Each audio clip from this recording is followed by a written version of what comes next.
So మనం donations వీటన్నిటి గురించి మాట్లాడుకున్నాం. ఇలాంటి సడన్ డెత్ ఏదైనా వచ్చింది అనుకున్నప్పుడు నా హార్ట్ డొనేట్ చేయండి, లేకపోతే నా ఐస్ డొనేట్ చేయండి, నా కిడ్నీస్ డొనేట్ చేయండి, ఇలాంటి జీవన్ దాన్ అనే కాన్సెప్ట్ వచ్చింది కదా. చనిపోయిన తర్వాత కూడా నలుగురిలో బతికుండొచ్చు, ఈ లోకాన్ని చూడొచ్చు అనే కాన్సెప్ట్ రాము గారికి అనిపించింది. నేను ఎందుకు అంటే ఇప్పుడు see there is nothing in life which is uncertain, which is certain. మనది అయిపోయింది కదా, మన బాడీయే కదా. ఇప్పుడు సపోజ్ నెక్స్ట్ బర్త్ ఉందనుకోండి, నెక్స్ట్ బర్త్లో ఇప్పుడు పుట్టుగుడ్డోళ్ళందరూ ఎవరైతే గుడ్డిగా పుడతారో వాళ్ళందరూ లాస్ట్ బర్త్లో డొనేషన్ ఇచ్చారేమో నాకు ఒక అనుమానం.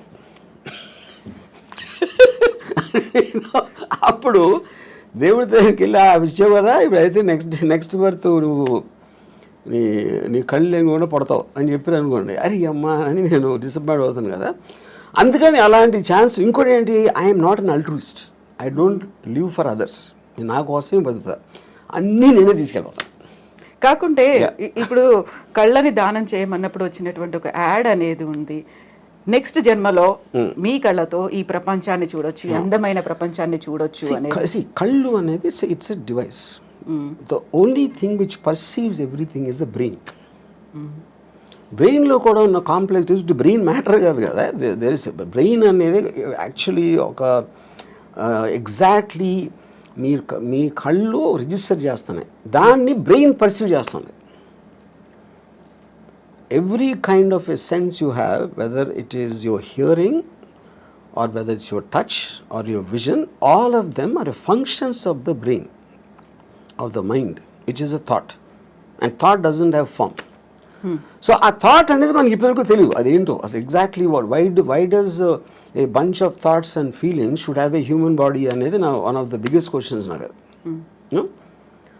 సో అప్పుడు అది దానికి లేనప్పుడు మనకు అంత అన్సర్ట్ అయినప్పుడు ఉన్నవన్నీ ఎందుకో మంచిదని తీసుకెళ్ళిపోవడం బెటర్ నాతోనే. అందుకని నేను డొనేట్ చేయను. దెన్ వాట్ అబౌట్ డబ్బు? ఇప్పటిదాకా సంపాదించిన డబ్బుని ఏం చేస్తారు మరి? అది మీతో రాదు. No of course see whatever might not have any value. నేను కూడా తీసుకెళ్ళాను కదా. అవును, తీసుకెళ్ళలేరు. నా బాడీ అంటే నేనేంటి మా అయితే నేను ఒక బిల్లో రాసి ఇక్కడ డొనేట్ చేయండి అని అలాంటివి చెప్పొచ్చు. అదే నేను డబ్బు కూడా చేయొచ్చు. అది చేయకపోయినప్పుడు they will send me as it is. But money and this మీరు మీరు చెప్పకపోయినా సరే it will rightfully go to whatever the legal aspect of the hereditary laws ఏదైతే ఉన్నాయో దానికి వెళ్తుంది. So I'm not in control of that. నేను బతికున్నప్పుడే ముందే నేను అనుకుంటే ఇస్తాను, అది ఎలాగే ఇస్తారు కదా, చాలామంది చేస్తారు. వాళ్ళు దానాలు ఇవ్వచ్చు, ఎవరికో రాసేయచ్చు, ఏదో చేస్తారు. Anyway that happens. సో ఇప్పటిదాకా మీరు ఏ దానము చేయలేదు, చెయ్యరు అస్సలు? బ్లడ్ డొనేషన్ దగ్గర నుంచి నెవర్. సి నా ఇష్టం వచ్చిన వాళ్ళకి నేను I will give money. General పీపుల్కి నేను they have to have some connection to me. If they are in need మిమ్మల్ని అడిగారు అంటే, if they are in need మిమ్మల్ని అడిగారు ఆ టైం అంటే నాకు వాళ్ళ మీద ఫీలింగ్ బట్టి అడిగారు కాబట్టి ఇవ్వడం అనేది ఉండదు. అంటే ఇప్పుడు సపోజ్ ఒక అంటే ఇప్పుడు డొనేషన్ ఎప్పుడు మీరు ఒక వికలాంగులు లేకపోతే పేదలు లేకపోతే మన ఏమంటారు దాన్ని ఎయిడ్స్ అంటే ఎయిడ్స్ వచ్చినప్పుడు చెప్తున్నాను. అంటే I'm just what ever comes to my memory. అలాంటి ఆస్పెక్ట్స్లో ఎందుకంటే ఒక జాలి ఉండాలి, ఒక ప్రజలకు సేవ చేసే. ఇప్పుడు నేను సేవ చేసేది కేవలం అందమైన అమ్మాయిలకి. ఇప్పుడు నేను ఒక పర్టికులర్ టైంలో నేను ఒక అమ్మాయి నేను మాట్లాడుతూ ఉంటే, అమ్మాయి ఢిల్లీ నుంచి వచ్చింది. తను ఆప్ పార్టీ మన కేజ్రీవాల్ అరెస్ట్ గురించి మాట్లాడతాను.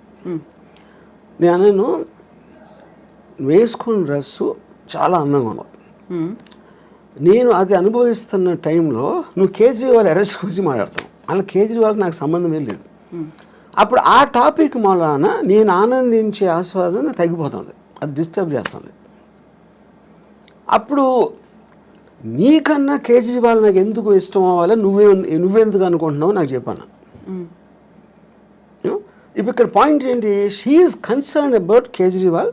కేజ్రీవాల్ లేకపోతే ఢిల్లీ పబ్లిక్ ఏమవుతారు, బీజేపీ వాళ్ళు ఏదో మోసం చేస్తున్నారు, బీజేపీ వాళ్ళు కొట్టబానుతున్నారు, ఇది అది అని చెప్తే నాకు బీజేపీ సంబంధం లేదు, కేజ్రీవాల్ లేదు, ఢిల్లీ ప్రజలు కూడా లేదు, కానీ నువ్వంటే ఉంది. అప్పుడు ఎవరి మీద నాకు ఇష్టం, మీకు వికలాంగ ఇష్టం అన్నప్పుడు నాకు అందరినీ నమ్మ ఇష్టం. I'm just trying to give an example.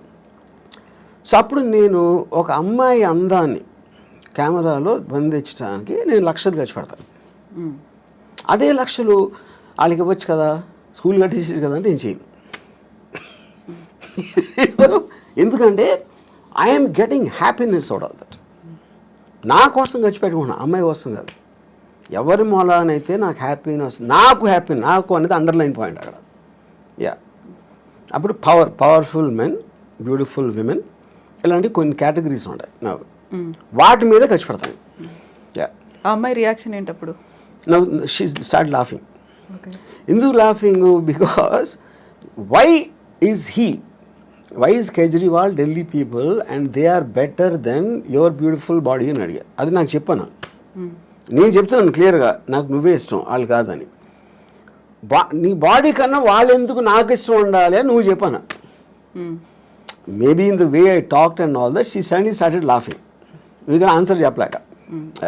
So Kejriwal గురించి వాటి గురించి అసలు మిమ్మల్ని అడగొద్దు, పాలిటిక్స్ గురించి, దేని గురించి, unless I'm interested. I might have been interested in suppose మన వైసీపీ దాంతో మొన్న once the election is, I'm film maker. ఆ ఫిల్మ్ మేకర్ నేను అనుకున్న తీసాను, అయిపోయింది, ఎలక్షన్ అయిపోయింది, రిజల్ట్ వచ్చింది. So I'm off that.